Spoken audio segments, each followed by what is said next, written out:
ব্রুনাইয়ের সম্রাটের সম্পদের পরিমাণ প্রায় 28 মিলিয়ন মার্কিন ডলার। তেল সম্পদ থেকে তিনি ব্যাপক অর্থ আয় করে থাকেন। সুলতানের প্রতি মাসে চুল কাটতে খরচ হয় 17 লক্ষ টাকা।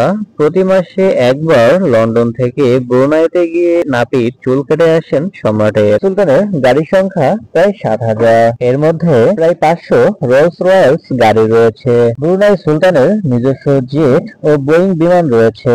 কোন দেশে বেড়াতে গেলে তিনি নিজস্ব বিমানে ব্যবহার করেন। সুলতানের প্রাসাদের নাম ইস্তানা নুরুল ইমান প্যালেস। প্যালেসটিতে 17,000 রুম, 280টি বাথরুম, 20টি সুইমিং পুল ও 110টি গ্যারেজ রয়েছে। প্রতি সেকেন্ডে সুলতান আয় করেন 100 মার্কিন ডলার। তেল সম্পদ ও বিনিয়োগ থেকেই তার এই আয়। সুলতান গান শুনতে অনেক পছন্দ করেন। 1996 সালে সুলতানের জন্মদিন উপলক্ষে মাইকেল জ্যাকসনকে 17 মিলিয়ন মার্কিন ডলার দিয়ে গান শোনার জন্য তাকে আমন্ত্রণ জানানো হয় ব্রুনাইতে। সুপ্রিয় দর্শকবৃন্দ, ভিডিওটি যদি ভালো লাগে তাহলে অবশ্যই লাইক, কমেন্ট ও শেয়ার করতে ভুলবেন না। মনে রাখবেন, আপনার একটি লাইক বা কমেন্ট আমাকে পরবর্তীতে আরো একটি নতুন ভিডিও বানাতে মোটিভেট করে।